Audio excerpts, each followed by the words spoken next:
Ce n'est pas une vente aux enchères comme les autres. Mais comme toutes les enchères, elles font des heureux. Cette amatrice de bijoux qui remporte pour 260 € une bague en diamant. Très contente. J'ai regardé, elle a estimé à peu près à 1400 €. Donc je pense avoir fait une bonne affaire.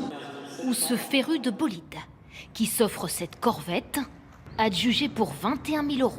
Très content, ouais. C'est une belle affaire. C'est un véhicule très particulier qui est assez recherché. Ça vaut aux alentours de 50 000 €.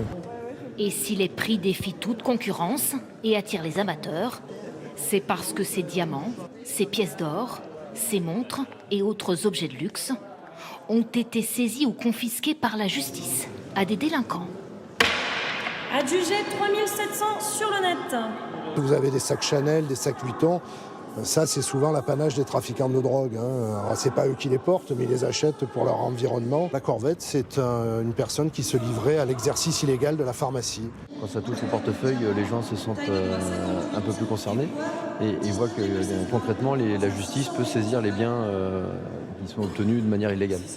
Mettre en vente les biens de ces malfaiteurs, c'est un peu frapper là où ça fait mal. Et ce, bien avant qu'ils ne soient jugés. Vont pouvoir même peut-être être relaxés ou faire l'objet d'un non-lieu.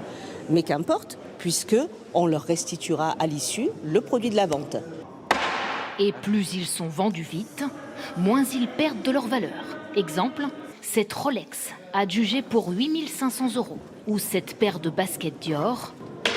Adjugé 800 en salle. 800 € pour Terence, venu spécialement pour les avoir au pied. Pour ma collection personnelle. Et si vous vous demandez où va l'argent de ces 200 biens mal acquis, 630 000 € récoltés en tout, il servira à alimenter le budget de l'État et à indemniser les victimes.